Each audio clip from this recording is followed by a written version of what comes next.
Germany ने रूस से लड़ने के हथियार निकाल लिए हैं।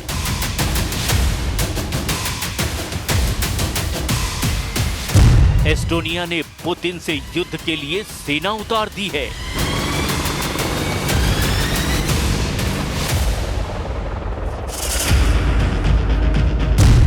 फ्रांस ने रूस से फुल एंड फाइनल का ऐलान कर रखा है।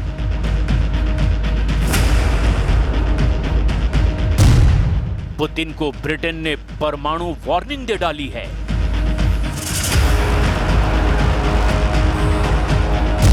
नेटो रूस का महायुद्ध अब भड़क गया है।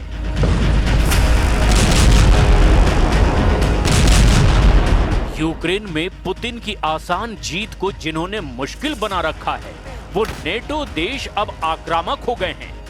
नेटो ने रूस को हराने के लिए सीधे युद्ध में कूदने के सिग्नल दे दिए हैं। ये देखिए पहला हथियार,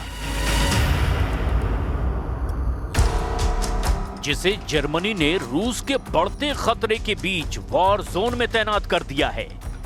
जर्मनी के मिलिट्री बेस अचानक बहुत ज्यादा एक्टिव हो गए हैं। जर्मनी की पूरी फौज हाई अलर्ट पर है। जर्मनी का एक एक अड्डा इस वक्त युद्ध के लिए तैयार किया जा रहा है, क्योंकि यूक्रेन का फ्रंट अब ना ज़ेलेंस्की के बस की बात रही, ना ही डोनाल्ड ट्रंप के। अब पुतिन से टकराएगा दुनिया का सबसे ताकतवर सैन्य संगठन नेटो।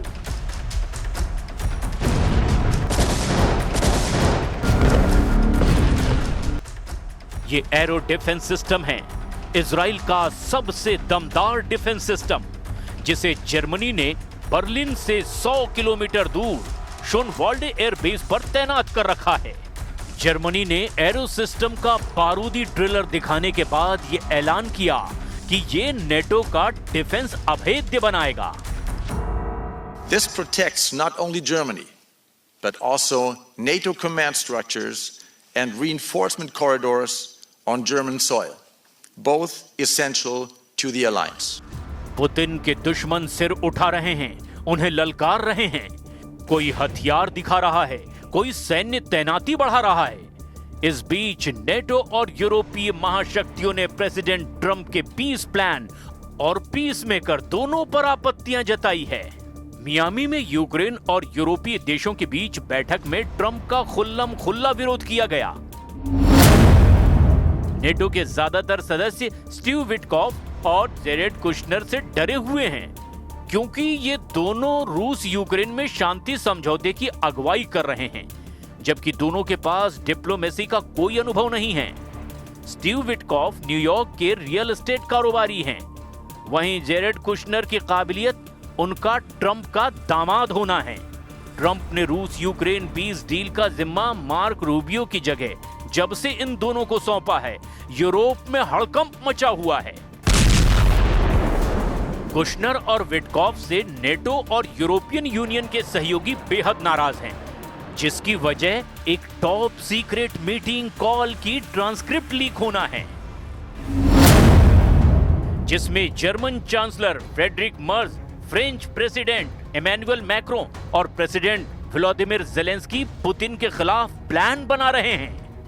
रिपोर्ट के मुताबिक उस बातचीत में चांसलर मर्ज और मैक्रो ने ज़ेलेंस्की को साफ साफ चेतावनी दी कि ट्रंप पुतिन को जल्दबाजी में रियायतें देकर यूक्रेन को धोखा दे सकते हैं। लीक हुई ट्रांसक्रिप्ट में कई यूरोपीय नेताओं ने विटकॉफ और कुशनर का बार बार जिक्र किया। ट्रंप ने जिन्हें तुरूप का पत्ता बताया, उन पर ही नेटो को यकीन नहीं है, जबकि नेटो और यूरोप रूस के साथ डील में अमेरिका के विदेश मंत्री मार्क रूबियो की गैर मौजूदगी चाहते हैं। मार्क रूबियो ने पुतिन के साथ पीस डील में बड़ी मुश्किलों में डाल दिया था। रूबियो सबसे पहले युद्ध रोकने की शर्त पर डटे थे। रूबियो ने युद्ध समझौते के बाद यूक्रेन को दोबारा मजबूती देने की वकालत की थी। हालांकि ट्रंप के नए पीस प्लान में ऐसा कुछ नहीं दिख रहा है।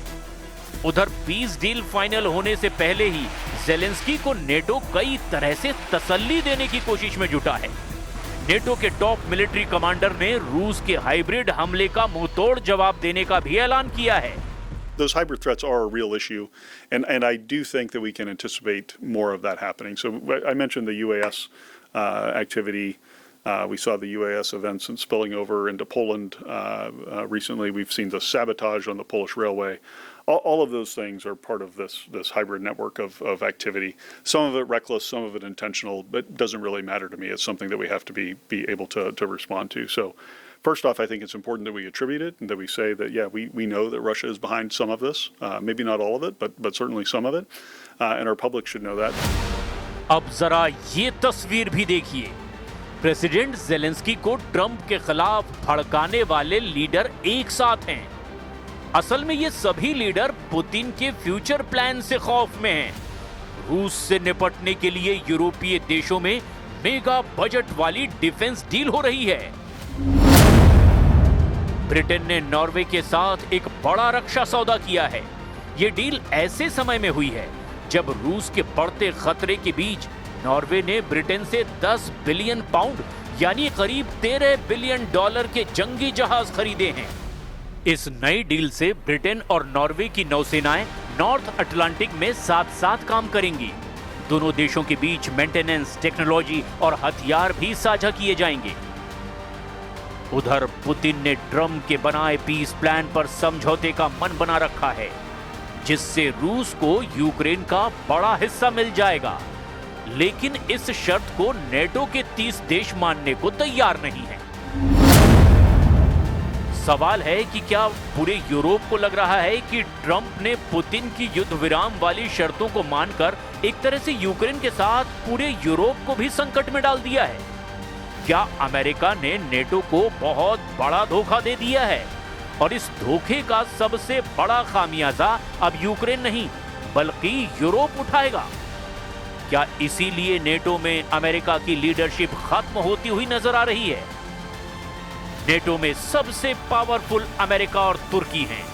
दोनों देश फिलहाल पुतिन के पाले में दिख रहे हैं।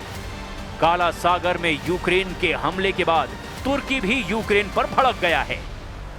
Dışişleri Bakanları ve Milli Savunma Bakanı olarak hep beraber bir araya gelip daha fazla neler yapabiliriz? Özellikle Karadeniz'de şu anda son yapılan saldırılar aslında bizim Türkiye olarak en baştan itibaren yaptığımız uyarının ne kadar haklı olduğunu gösterdi.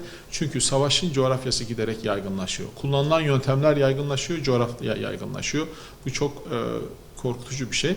Şimdi artık açık deniz bizim münhasır ekonomik sahamızda devam etmekte olan, seyretmekte olan iki gemiye yapılan bu saldırının aslında Karadeniz'deki seyir sefer emniyetini tehlikeye attığı için Karadeniz'i ticarete kapalı bir alan haline getiriyor, insan ulaşımına kapalı bir alan haline getiriyor. Erdogan का active होना ही Zelensky के लिए खतरे का signal है। Erdogan ऐसे leader हैं जिन्हें जहां फायदा दिखता है वो उसी गुट के हो जाते हैं।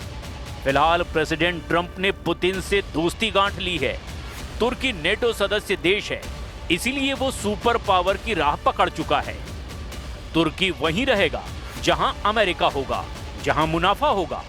यानी ये जो वॉर प्लान है वो अब यूरोप बनाम पुतिन हो चुका है, जिसमें एक तरफ तो रूस और अमेरिका हैं और दूसरी तरफ यूक्रेन और यूरोप के 31 देश। यूरोपीय संघ यूरोप के 27 देशों का एक समूह है। दूसरे विश्व युद्ध के बाद 1951 में 6 देशों ने मिलकर इस संघ को बनाया, जिसमें वक्त के साथ साथ सदस्य देश बढ़ते चले गए।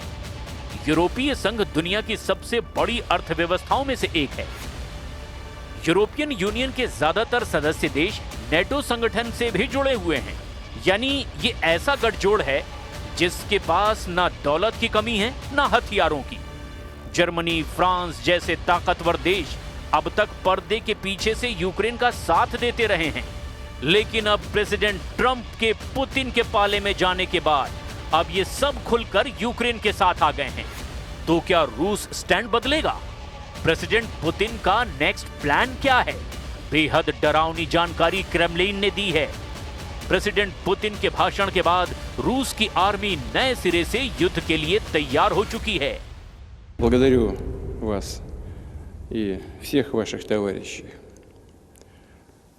Благодаря вашим усилиям мы достигаем поставленных целей. Страна гордится вами, вашими подвигами, вашим вкладом в дело защиты Отечества. मतलब अब आर पार का घमासान शुरू होने जा रहा है। रूस यूक्रेन की हार तक हमले करेगा। इस बीच जो आएगा उसे भी पुतिन का प्रचंड प्रहार झेलना पड़ेगा। वो फिर चाहे यूरोप का कोई देश हो या फिर नेटो जैसे सैन्य संगठन। पुतिन की जीत की राह में आने वाला कोई भी अब सलामत नहीं बच सकता। रूस के एटमी हथियारों का ताप झेलना किसी भी यूरोपीय देश के अब बूते की बात नहीं।